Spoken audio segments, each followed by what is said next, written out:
Good afternoon, everybody, and welcome to the 12th Anglo-Israel Archaeological Society virtual lecture. Unusually today, we have a joint presentation.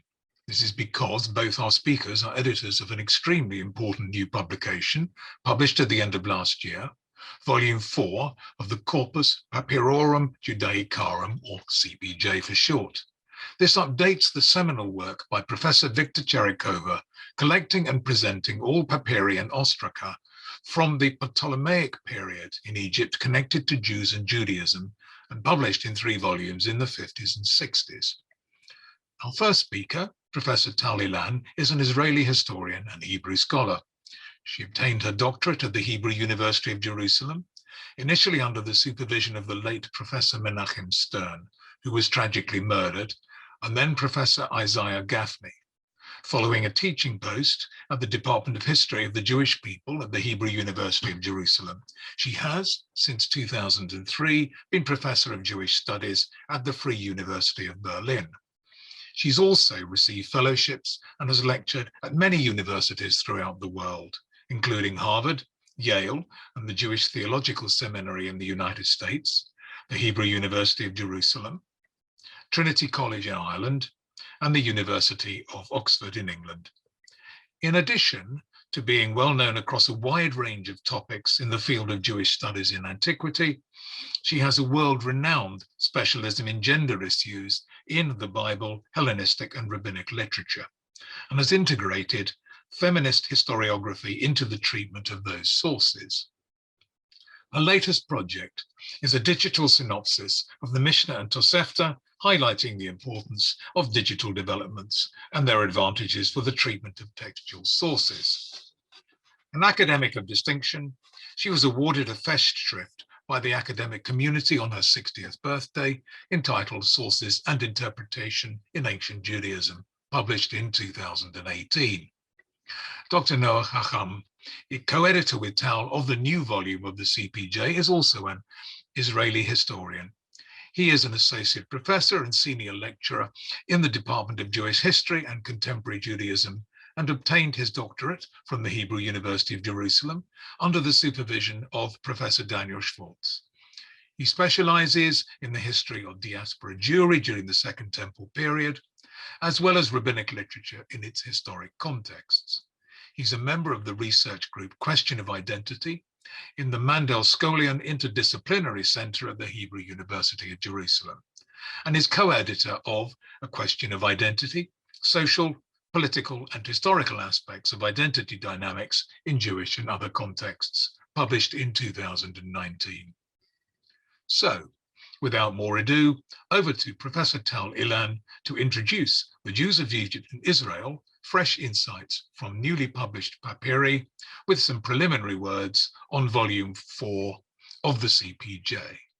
The Corpus Papyrorum Judaicarum, the new volume, looks like this. We wanted to make it green so that it'll remind people of Tcherikover's book. I hope we haven't been completely, this isn't a complete failure. So this is what it looks like, and I hope every reputable library of antiquity has already got the volume, but if not, it's about time you go out and order it. And now I'm going to talk about the connection a little between this one and the old project. So the old project was published between 1957 and 1964. But it was, as Anthony already said, headed by Victor Tcherikover, and his 2 assistants, Alexander Fuchs and my late PhD supervisor Menachem Stern. So I feel like it's a good thing to continue in the footsteps of people who taught me and led me on my way. And the volume, the project had 3 parts. The first part was Volume 1. It dealt with the Hellenistic and or Ptolemaic period from 320 to 30 BCE. It's about 300 years. And there are 141 entries in it. I'm using the word entries because sometimes an entry has 2 or 3 papyri that are very closely connected one with the other. Volume 2 dealt with the early Roman period and ended as it should under the tragic circumstances in 117 BCE when the Jewish community in Egypt ceased to exist for a few years. And it goes all the way up to number 450. So we already have 450 papyri. You may notice that it is a shorter period than the Hellenistic period, but there are many more papyri. There's a reason for it. I won't go into it now. Volume 3, the late Roman and Byzantine period, covers 533 years and ends in 650 more or less with the a little after the Arab conquest. And the last entry is number 520. And as you can see, this means that the last volume only has less than 100 entries, and it covers the longest period. That's another sort of enigma that has to be sort of sorted out. And this is one of the things we do in the new project, but that's for another lecture. And the last thing that the old CPJ had was they had inscriptions. They decided that they should include, aside from papyri, all the Jewish inscriptions known from Egypt. They took them from Corpus Inscriptionum Judaicarum, but they gave them the same numbers as the Corpus Inscriptionum Judaicarum, from 1,424 to a little further than what the old Corpus Inscriptionum Judaicarum had, 1,539. This is the model we used for our volumes. So a new CPJ is going to be 4 to 6. It begins in 2020. We are hopeful that in 2021 the second volume will come out, but we can't promise anything. As you can see, I mentioned here are 2 important assistants on whom we rely absolutely, which is who are Miron Piotrkowski, who is now in the audience here, and he's in Tel Aviv. He's a student of mine from Berlin, but he's in Tel Aviv, and Zsuzsanna Shanto, who is a student of mine from Budapest, and they're both very good papyrologists whose work we greatly appreciate. And what we did is we have brought out volume 4 in 2020. It follows the same model as old CPJ, the same 300 years, and it ends with the number 619. It begins with 521, where old CPJ ended. So we have, as you can see, almost 100 entries there, and we have more papyri than 100 because we also have some entries that have more papyri under them. Then we also decided that we were going to include inscriptions, but that had not been published before, but we didn't use the Corpus Inscriptionum Judaicarum.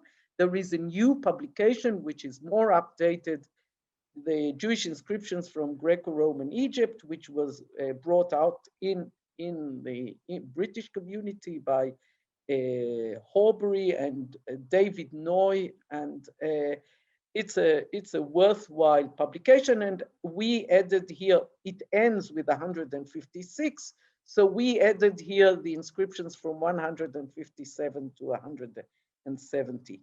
Volume 5, which is now under revision and corrections, and then it'll go to the printer and so on, but it's already finished, so we already know the period that it covers until 117. And we also know that it has 600, it goes from 620 to 681, so the last entry is like 80 papyri further, but we have a little more than 80 papyri.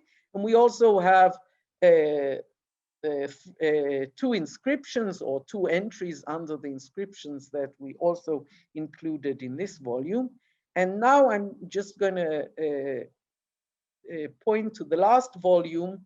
The last volume is volume 6. We are working on it. We are not in any stage where we're certain what's going to happen with it, because this is something we will get deeply into when we finish with our, when we send to the printer volume 5.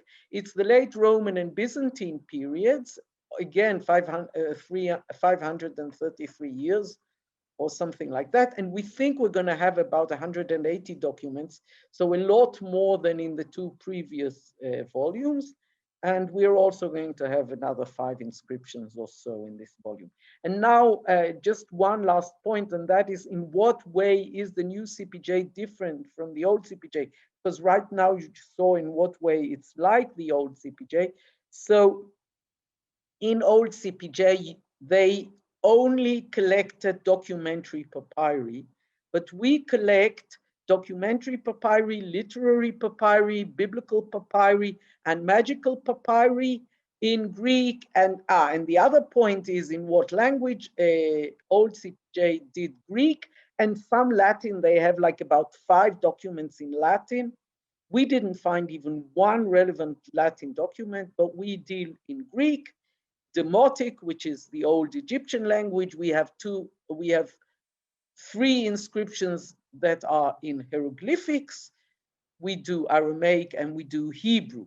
So it looks a bit different from old CPJ. I can tell you that.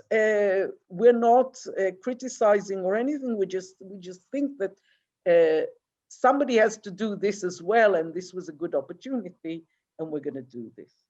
Okay, so I think this is already the slide from my talk, and we're not going to do yes. So as I said, we're going to, each of us, Noach and I, are going to talk about something that has to do with Eretz Israel. Noach is going to talk about the Nash Papyrus, and I'm going to talk about a papyrus that was produced for a woman by the name of Julia Crispina, who we also know from the Babatha archive in Israel. Okay, thank you. Yes. Wait, I have to do this. Where is my escape? Here. Okay, I'm going to stop sharing. Yes. I'm going to stop sharing, right, Anthony? Yes, please. If you can stop sharing and then ask Noah to share. Yes. So over to you, Noah. Okay, thank you so much. Hello, everybody. I'm very happy to be here in London and to share with you our views on papyri, on the new CPJ. And I'm going to speak about the Nash Papyrus, which is the one and the only Hebrew papyrus from the 4th volume of our CPJ. And it's special because it has biblical text, and some of its characteristics will be shown now. So the Nash Papyrus was purchased in Egypt in 1898 by W.L. Nash, the secretary of the Society of Biblical Archaeology, was first published by S.A. Cook in 1903, and then discussed by many scholars. And also a few months ago, Emmanuel Tov also published a new paper about the Nash Papyrus. The papyrus consists of 4 fragments, all fitting together. Most of the upper and part of the right margins are preserved, while the bottom and the left margins are missing. It contains the biblical text of the Decalogue and the beginning of the Shema, written in Hebrew characters. For almost 5 decades, until the discovery of the Dead Sea Scrolls, it was the oldest known Hebrew biblical text, and it is still the oldest known Hebrew biblical text from Egypt. At first, it was dated to the 2nd century CE, but the scholarly consensus now dates the Nash Papyrus to the 2nd or 1st centuries BCE. 10,000 years have passed since its discovery, during which it has been extensively explored. In this presentation, I will challenge some of the preconceptions regarding this papyrus and replace a number of formally proposed exclamation points with question marks. As is well known, the Decalogue appears twice in the Pentateuch, in Exodus 20 and in Deuteronomy 5, which text appears in the papyrus. As for the Hebrew text of the Decalogue, the Nash Papyrus text is not consistent with either of the Masoretic text versions. It contains almost none of the additions found in Deuteronomy version of the Decalogue, like remember that you were a slave in the land of Egypt, וזכרת כי עבד היית בארץ מצרים. You can see it in the slide. Sorry. No, here, and I will try to have the pointer. Okay, now you can see it. וזכרת כי עבד היית בארץ מצרים. Remember that you were a slave in the land of Egypt, and you don't have it in the Nash Papyrus. Also, it also deviates from Exodus version.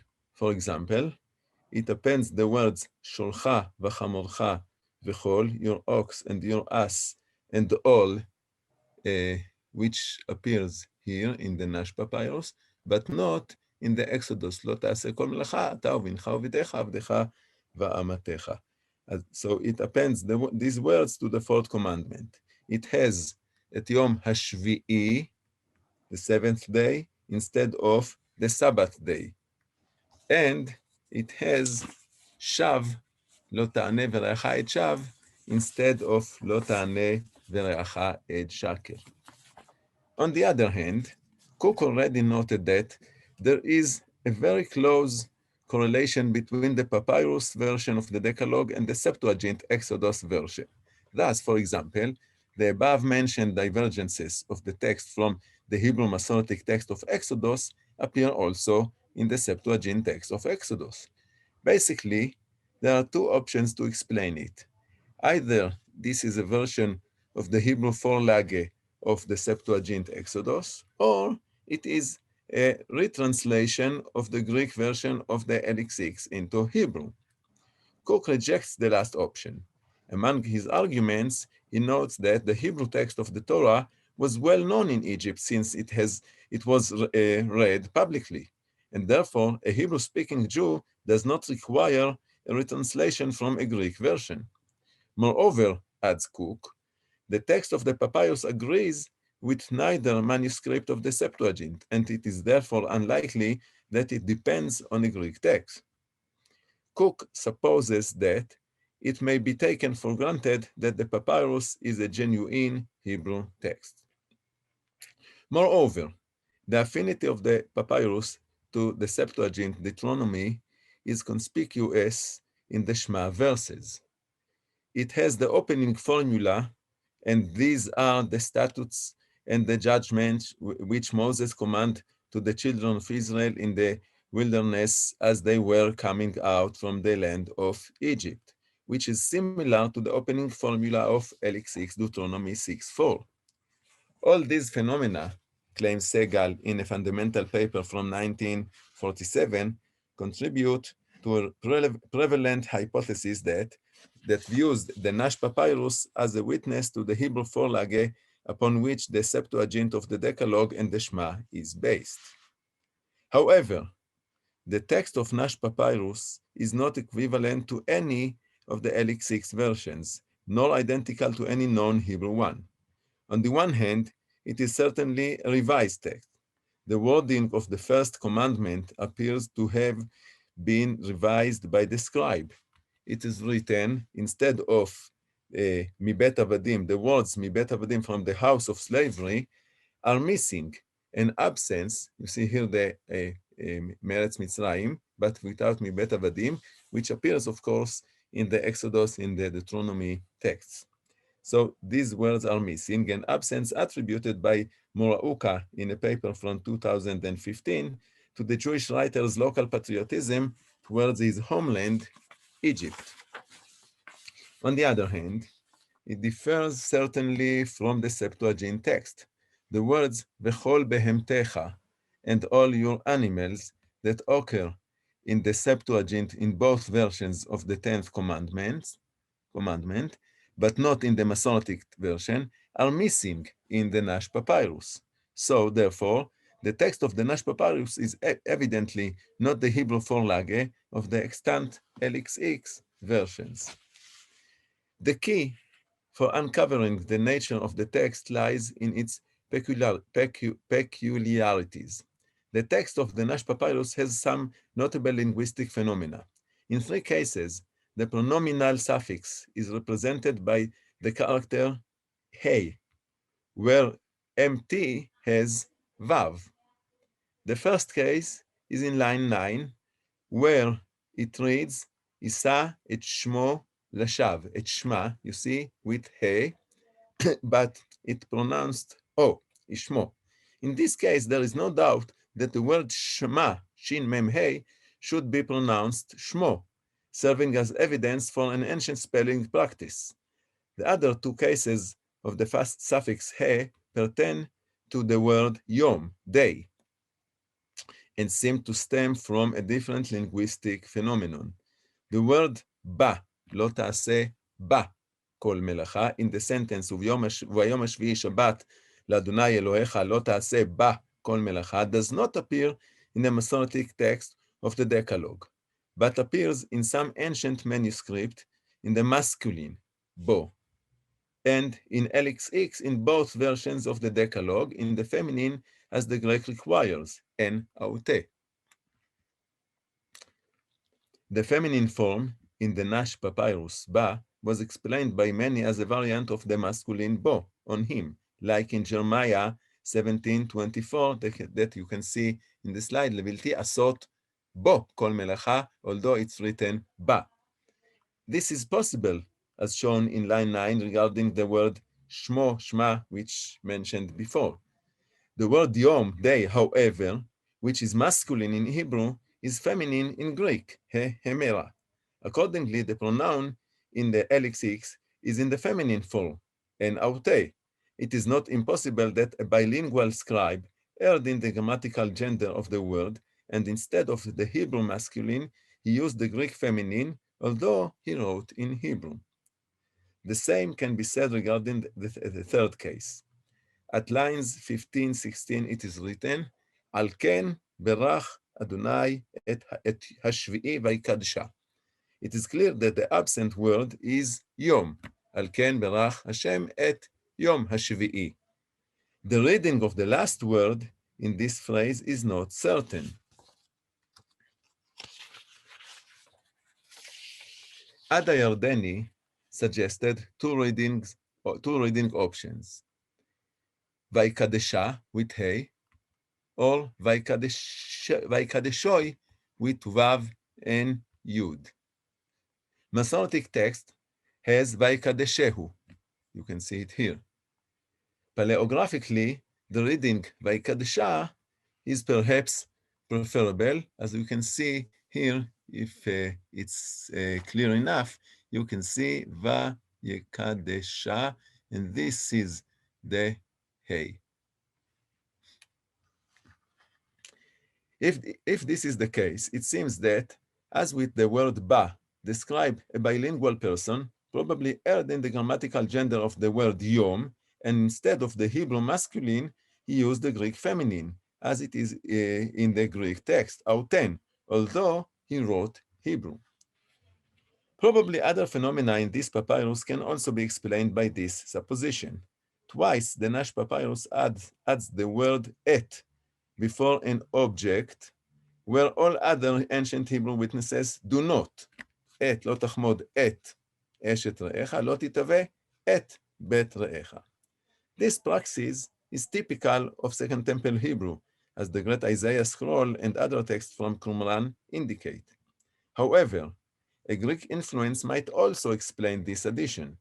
The Greek accusative particle, ton ten, preceding the direct object, gunaika or oikian, you can see it here, 10 and 10, gunaika and oikian, in the 10th commandment, caused the scribe to add the particle et subconsciously twice to the Hebrew text between verb and direct object. If so, the same single explanation may pertain for both phenomena, and this is methodically better to use one single explanation. It seems then that the scribe was bilingual, a Greek and Hebrew speaker acquainted with the famous passages of the Decalogue and the Shema in both languages. Rather than copying a written text, perhaps this scribe wrote the text from memory. This would explain the Greek influence evident in the text. Bilingualism might also better account for most of the textual and linguistic phenomena evident in the papyrus than any hypothesis assigning to the Nash Papyrus. The status of a Hebrew four-lage, more than any hypothesis assigning to the Nash Papyrus, the status of a Hebrew four-lage to the Septuagint. As mentioned before, the papyrus version displays a resemblance to, though not an identity with, the LX6 version of Exodus. The scribe's oral memory of the verses in both languages might have contributed to a combination of the Hebrew and the Greek versions. There is on the one hand a resemblance to the LX6 version, and here are 2 or 3 examples. First, the word who, the concluding word of the Shema verse in the papyrus, this word, Shema Israel, Hashem Eloheinu, Hashem Echad, Hu, the text agrees with LXX and with Mark 12:29, Kurios eis estin, and differs from Masoretic text, which lacks the word who. Segal views this addition, which diminishes the verse's loftiness, as a later exegetical interpolation that existed in the version used by the Greek translators. It should be noted, though, that the word who disrupts the rhythm of the verse based on 3 two-word segments. Since, apart from the papyrus, the word who at the end of the verse appears exclusively in the Septuagint, and given that Greek more naturally supports the appended word estin in this type of sentence, it is probable that this word penetrated the Hebrew version in the papyrus, influenced by a Greek version. Another example, the occurrence of an introductory verse to the Shema, also present in LXX, might also evidence a translation from the Greek.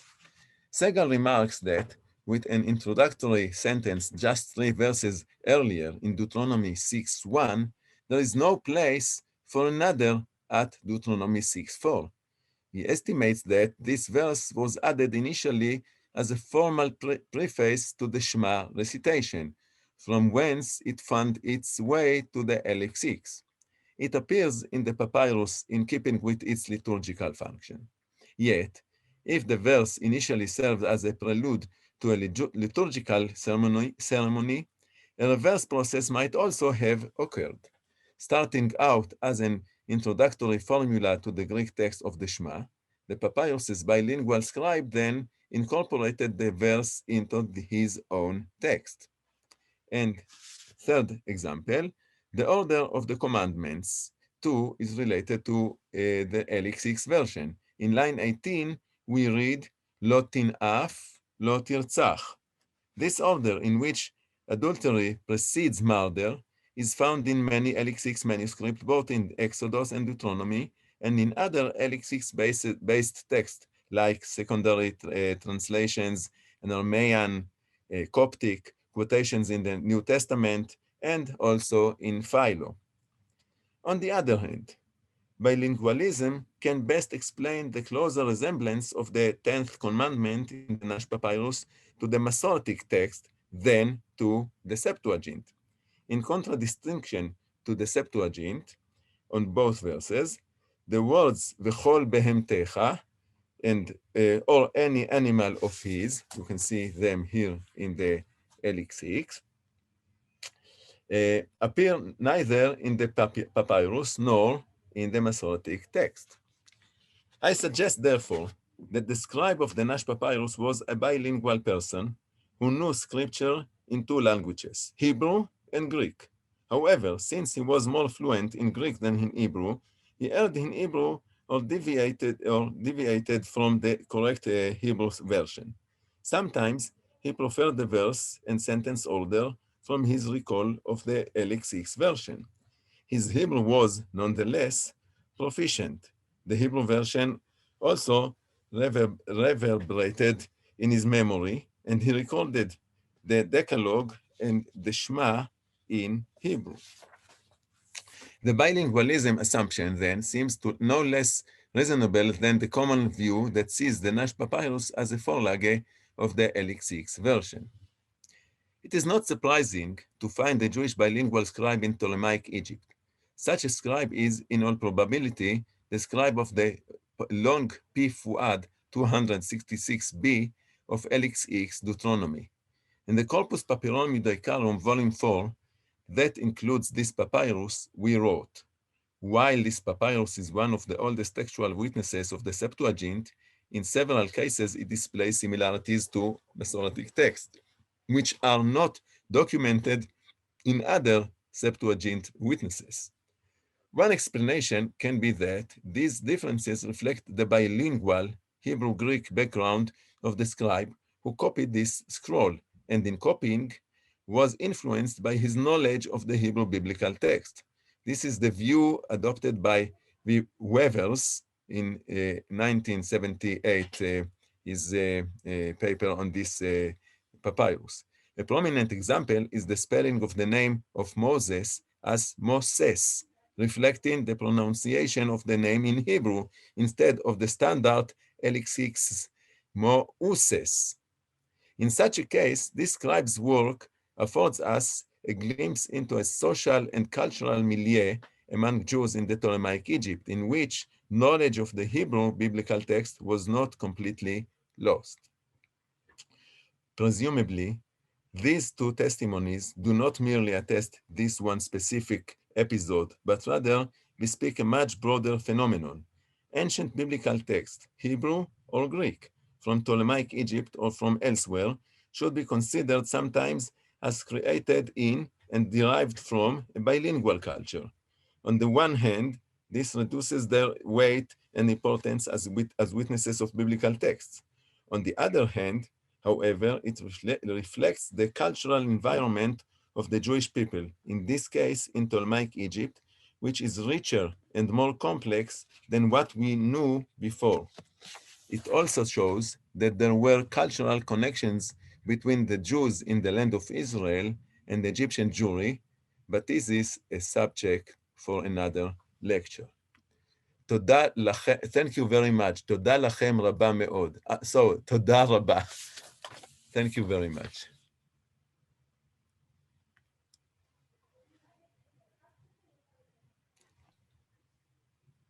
Tal, table is yours. You need to unmute yourself, Tal. Yes, I have. Okay, I forgot to mute myself and now I forgot to unmute, but here I am. Okay, so I'll go back to my presentation and talk about now the major difference between Noach's presentation is that he was talking about a papyrus we already worked and is out there, and I'm going to talk about one which we haven't yet. Now share screen, let's do it again. Which one is this? This one.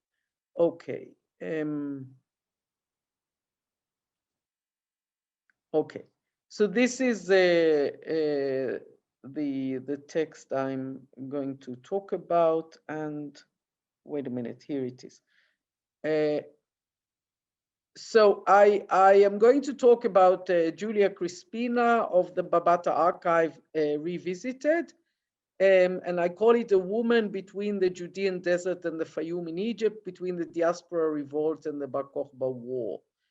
And I put here two pictures to show you. One of them is the area of the Dead Sea. This is here on top with Nachal Hever and then Gedi.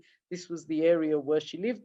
And this is a picture of the lake, the Karun Lake. No, it's not Karun. Never mind. The lake in the Fayum Lake in Egypt. This and they're both salt lakes that have no exit to them. It seems like she liked that sort of environment, this woman, because we know her from these sort of rather similar environments. I published an article in 1992, so that's already quite a while ago, which I called Julia Crispina, daughter of Berenicianus, a Herodian princess in the Babatha archive.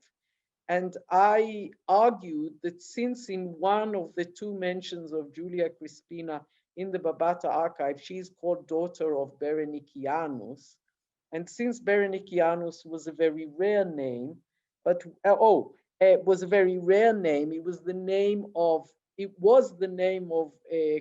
Queen Berenice's son, and I tried to say that since Julia Crispina was a very important woman in the Babatha archive, she had the illustrious title of Episcopus. I suggested that she may have been the granddaughter of Queen Berenice. I'm not drawing this away. I still think it's an interesting and not impossible suggestion. But what I do want to do is I want to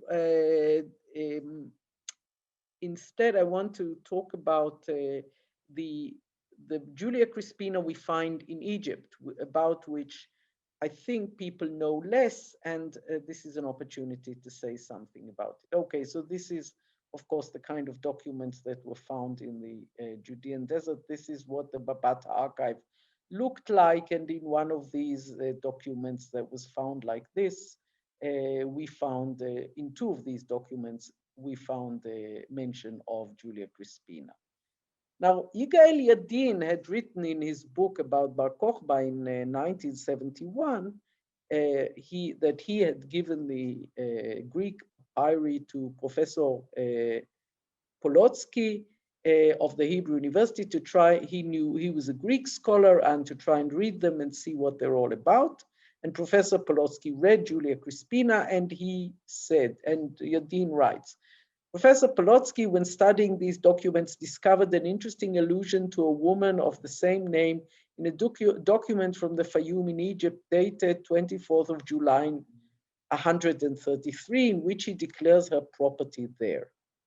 It would be a strange coincidence indeed, writes Professor Polotsky, if two women of the same Roman name had been living at about the same time in the same area.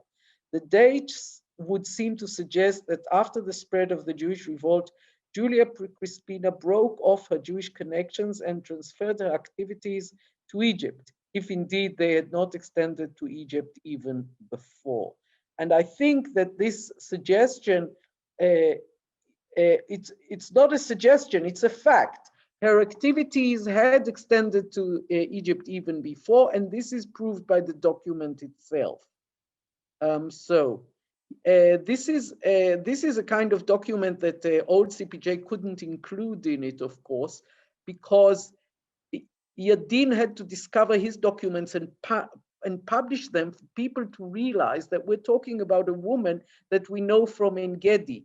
But of course, the papyrus itself, on which Julia Crispina is mentioned, was known in the time that Tcherikover was writing, and had he known the woman in the Judean Desert, he would, of course, have included this papyrus in his collection. This is the first publication of this papyrus.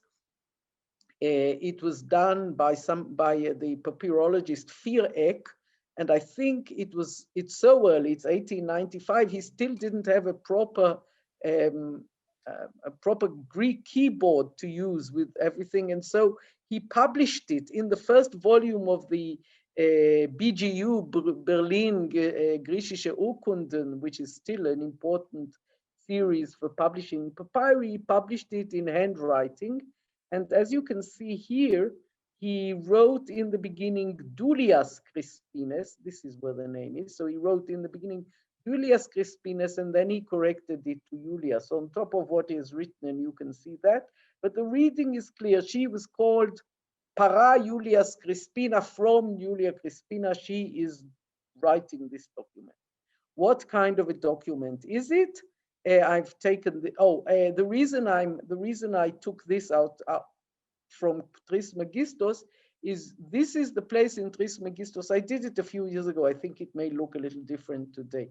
But Trismegistus counted all the people in Egypt that were found on papyri, and you can type into it a name, and it will give you a list of all the places this name appears. But if you print even today Julia Crispina like this, you'll only get her.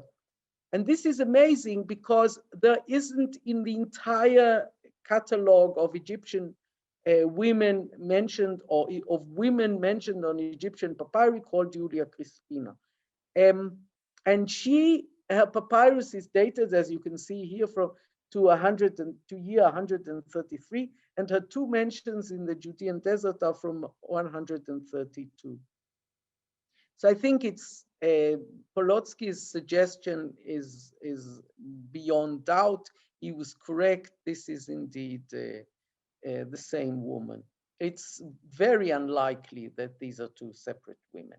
It's also unlikely because of the contents of her document. So the best place to read about Julia Crispina's document in Egypt is in Roger Bagnell and Bruce Freer's The Demography of Roman Egypt, where they collected all the documents from Egypt which are census returns. That is, they are documents in which people tell you what sort of property they own in Egypt, landed property, and how many people are in the house and all that. And these were, of course, used for tax purposes. Through these tax declarations, the Romans could decide how much tax they were going to extract from the people. They tell you that these documents were submitted at 14-year intervals, all the way down to 257-58. And so we have to assume that Julia Crispina had to submit it in one of these years in this 3-year interval. Now, this is the text. It looks like this. To Dionysios Strategos and Archibeos, royal scribe of the Arsinoite Nome, in the Themistos division, and to Ammonius, village scribe, and to Ptolemaeus, and to the other Laographoi of the village of Dionysius, from Julia Crispina through her agent Horos, son of Onofris, from the village of Dionysius. In accordance with the orders, I register what belongs to me in the village of Dionysius for the house-by-house registration of the past 16th year of the Imperator Caesar Trajanus Hadrianus Augustus, in the quarter of Harpocration, a house and a courtyard, and in the Bubasteion quarter, another house and courtyard. Therefore, I submit this registration. So you see, this is a woman who has landed property. She has 2 houses in this village of Dionysius in 2 separate quarters. And I think this is impressive. And then in the second hand, we have Ammonius, village scribe, have signed. And whoever wrote for her says, year 17 of Hadrianus Caesar, the Lord, and Epiphis, the Egyptian month in which it was written. So these are her properties: a house in Harpocration and a house in the Bubastis quarter. Now, this is the entry that for the Julia Crispina document that Bagnell and Freers created. This is the kind of, sort of identity card that they created for each one of these documents. So you can see this is the title they gave him. It's 131 is the year. But it's interesting because you may have noticed that the year here was, well, never mind, we'll see it in a minute. So it's 131. This is the year in which there was a census in 131, and it was in the Arsinoite Nome, and this is document number 5, chronologically from the kind of documents from the Arsinoite Nome that they have of this sort. And the source, we saw it before, is the BGU, it's the Berlin Griechische Urkunden, the first one. And now they say the provenance and the date. So it's Dionysius in the Arsinoite Nome, and the date is the 24th of July, 107. So Epiph is July, and this is in 133. But look, the census was in 131. There's a bit of a mystery going on here, and the declarant is Julia Crispina. She has a frontistes, that's probably her manager who manages her house and her details and so on. It's interesting that we know this Horos, son of Onofris, from another document. I found a picture of this document. I couldn't find a picture of the Julia Crispina papyrus in the internet, and I'm ashamed to say that I had a picture of it many, many years ago, which was sent to me specifically from East Berlin at the time that there was still such a thing like East Berlin, and I've lost it. So I can't show you a picture of Julia Crispina. But this is a document that this guy himself is mentioned on, this Onofris. And if you want to read it, it's in the old CPJ in 489b and 489d. He's mentioned twice there. But that's not because he's Jewish or anything like that, but because in this section, the 489, it's a section in old CPJ which records people called Sambation, where Tcherikover argued, in my opinion, very convincingly, that Sambation may be Shabtai, but it's not really a Jewish name, and the Sambations of Egypt are not Jews. And Onofris just shows up in this document where Sambation is found. So he's in old CPJ, but he has nothing to do with Jews. And his only real connection with Jews is the fact that he is the frontistes, that is the manager of Julia Crispina's, who is writing for her. And I don't know what it means that he's writing for her. Is it because she needs a guardian? I don't think so, although sometimes women need guardians. Is it because he's looking after her houses? That could be the case. Now, this is, I think, one of the, so frontistes is sort of like manager. And now we come to number 5. Here we read that family members, she has no family members. She is herself free, and she has no kinfolk, and she has no slaves. She's just alone there. And the photograph, they looked up the photograph, and then they have a short discussion, and they say 2 houses with courtyards are declared and no persons. And this is a mystery. Why would anybody have 2 houses standing empty in the Fayum, in the Arsinoite Nome, with no people in it? So I want to point out here, as opposed to what I pointed out there in the previous, I mean, we looked at this text before and we looked at the property. I want to point out to this thing. Look, up here, it says the house-by-house registration of the past 16th year of the Imperator Caesar, which is, as we understand, from 131 to 132. But she writes her document in year 17 of Hadrian Caesar, which we saw was in year 133. And this means, in my opinion, that when the census was first declared, Julia Crispina was not in Egypt, and she couldn't write such a declaration of property. And the reason she wasn't in Egypt, and we know this very well, is because she was in En Gedi at the time, involved and embroiled in the Babatha case and signing documents there and doing all kinds of things. And now she comes to Egypt, and I think she comes home and she sees this sort of billboard, and it says there, everybody has to register their houses.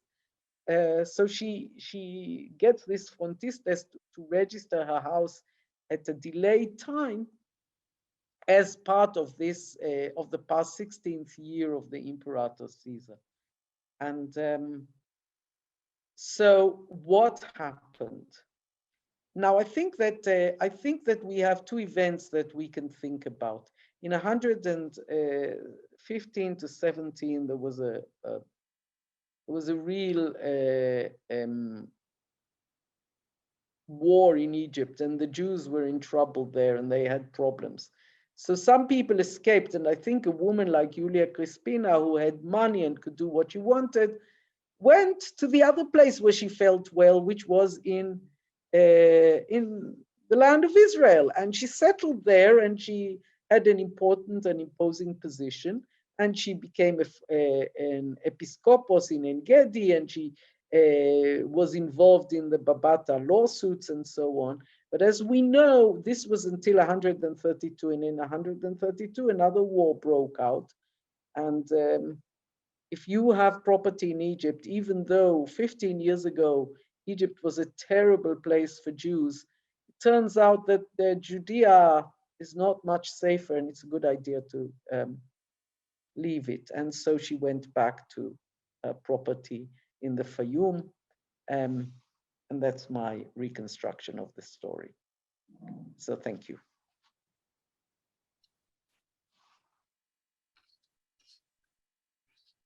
Well, thank you very much indeed. It's absolutely fascinating.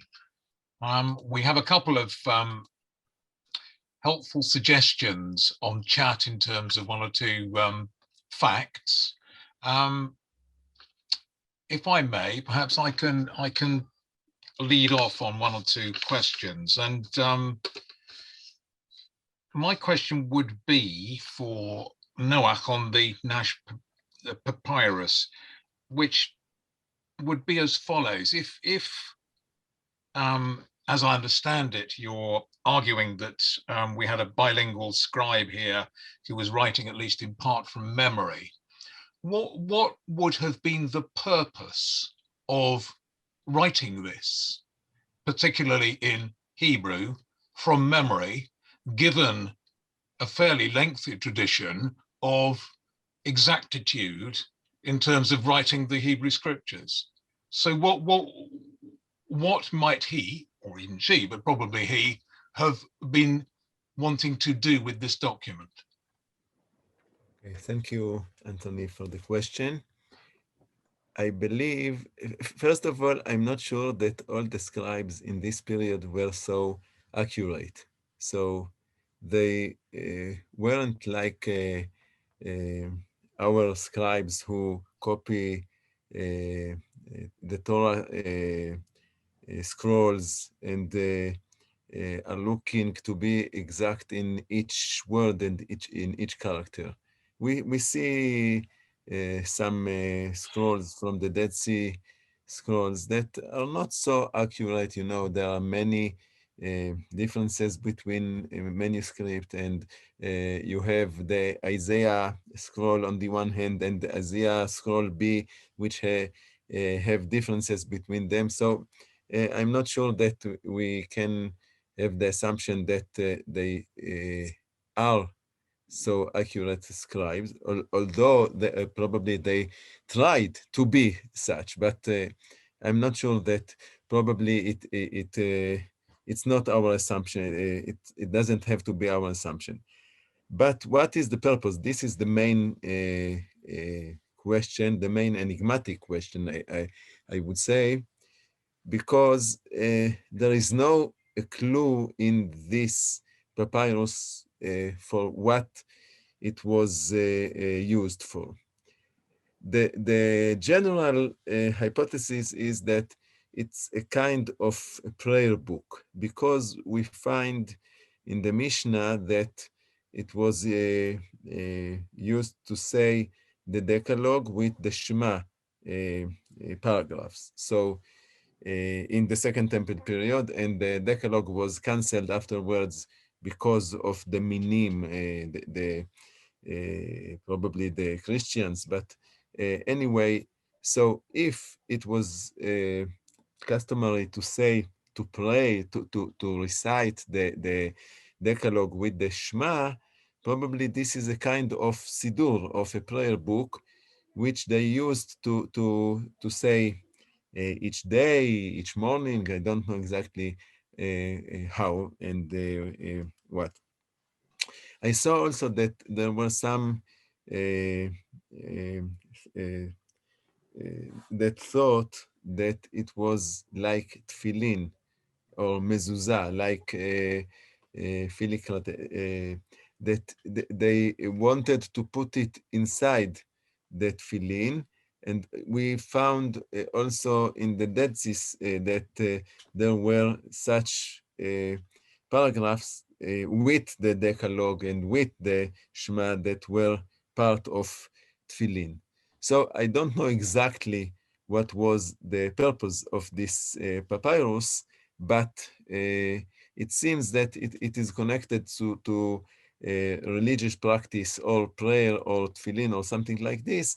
And therefore, he wanted the scribe or the one who paid for this writing, wanted it for such things that he wanted them. Thank you very much. Now, we have a question, albeit the wonderful world of Zoom has actually cut off most of the questioner's name. Is it Anthony Shepherd? There is an Anthony who isn't me. Yeah, yes. Super, very good. Anthony, would you like to ask your question? Okay, yes. I'd be interested to know, in the light of the new publication, what we can now say about the chronological distribution of Hebrew and Aramaic papyri at Ostraca. I mean, you mentioned, I think, that the Nash was the only kind of religious Hebrew papyrus. What about other types of papyrus in Hebrew? Tal, you want to answer? Yes, it's the only Hebrew papyrus in this volume. We have many, like I think 20 or even more Aramaic papyri from this period, and they're definitely, I mean, you can see them, they begin the new CPJ because they seem a little older, we think. I mean, they're not dated specifically, but we think they're older. Mainly from the 3rd scholars, century. especially, yes, especially Ada Yardeni, who read them, the late Ada Yardeni, she dated them to the 3rd century. They're definitely Greek and not Persian, because they have very nice Greek names in them, but they also have very nice and very interesting Hebrew names. The point is that it's a remnant of the Persian period, and it shows that there's a continuation of the Jewish community that shows up in that we have in Egypt when the Ptolemies are there. It's a continuation of the Jewish community in the Persian period. And this is this is very obvious. This is what we have. We have the Nash Papyrus, we have these, and we also have one papyrus, also a literary papyrus, which is written in Demotic characters, but it's actually in Aramaic. It's a famous papyrus called the Amherst Papyrus. And this papyrus, we only publish 2 sections in it because most of it is some sort of pagan anthology of interesting texts to all kinds of Aramaic, Babylonian, Canaanite gods, and so on. But there are 2 texts there, and there may be a few texts there that speak to the God of Israel, although it's not clear what he's called exactly. But there's 2 texts there because one of them talks about the fall of Jerusalem and Samaria, which is interesting. And the other one talks of is a reworking or we don't know. It's an Aramaic version in Demotic characters of a psalm, I think 21. 20, not 21? Okay. No, 20. May I add that because of the character of our staff, our papyri, we although we include the literary and biblical and all these kind of papyri, there are not so many papyri like this. So the documentary papyri are naturally Greek, because this was the bureaucratic language. So we cannot expect to find many Aramaic or Hebrew.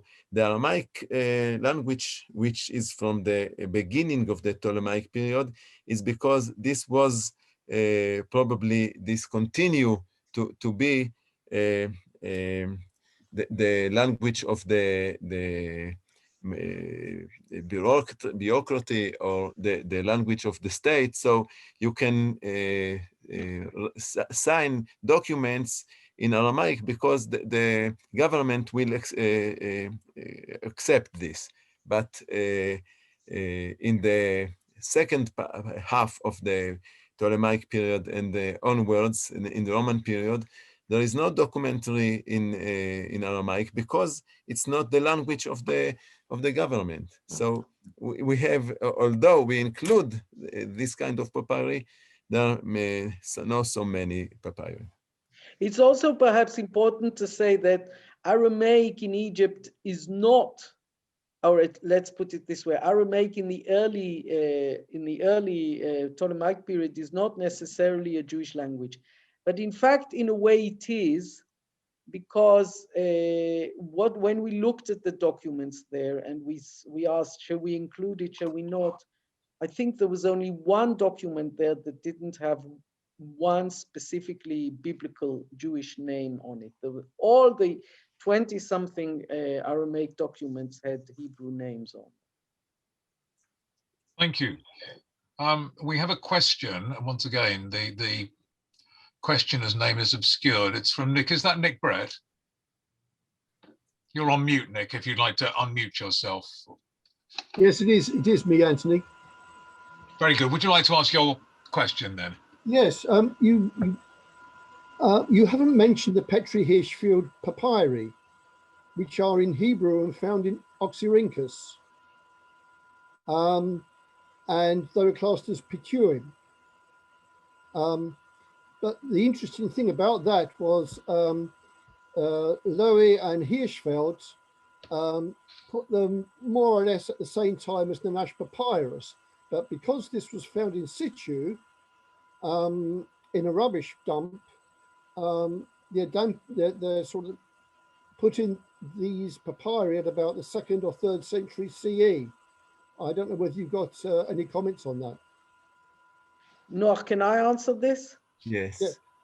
Okay. They were found in situ, the Hirschfeld Petri papyri in Oxyrhynchus, which is where most of the sort of late papyri from Egypt come anyway. There's like hundreds of thousands of documents from there.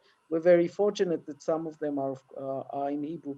They have nothing to do with the Nash Papyrus. They are, you have to be generous to say that they're from the 2nd or 3rd century. They're probably much more like from the 4th and 5th centuries.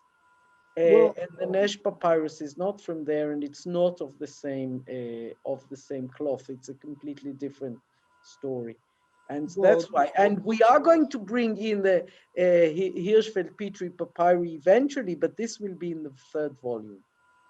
Okay, but well, that's what not Hirschfeld thought or Herbert Lowy at the time. I thought they were fairly close. They showed close affinities. Yes, but it's been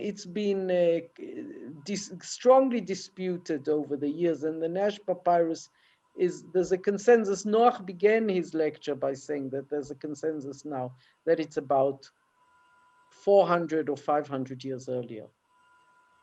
Well, okay. Thank you, Nick. Are there any other questions for Tal and Noah? Right. I'm asked to. Excuse me. I'm asked once again from somebody. Are there any unknown women who will appear in CPJ4? Well, CPJ4 is already out there. Okay. Who do appear? Who are? I would guess I'm interpreting the question. No. I mean, Julia Crispina is very special. No.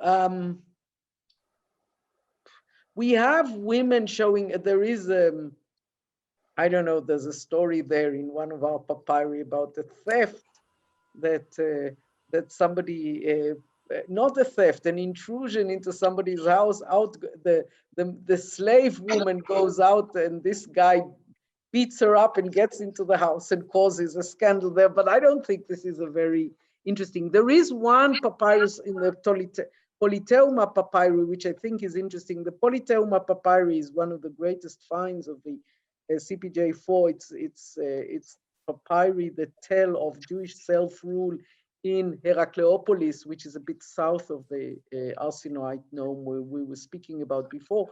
And there's a story there about a man who gets sick, and when his friend, somebody benevolent, nurses him to health, and apparently as a result he gives his daughter to this man as a present, as a child.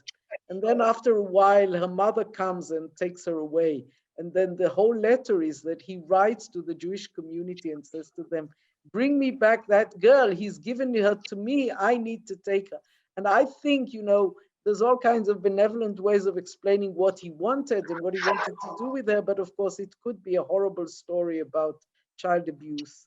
And yeah, and it's also interesting to see the way the legal system deals with this problem.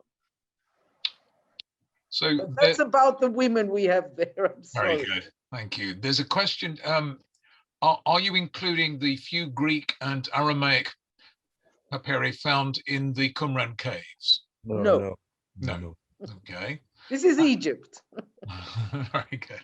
So, and then there's a question from Danny Schwartz. Danny, would you like to ask your question? Yes, just a brief question for Tal. Tal, you brought a quotation in Yadin's book from Polotsky, who referred to the notion that this woman, in moving to Egypt, gave up her Jewish connections. Do you know what made him write that, or what he meant by that? I think what he meant by that, and I think it comes up in Yadin, and it also comes up in Lewis's publication of the Naftali Lewis's publication of the Babatha archivists. They're not sure she's Jewish, even as she is in En-Gedi. They're not sure she's Jewish. They assume she's not because she has a Roman name, and because she has this very high position.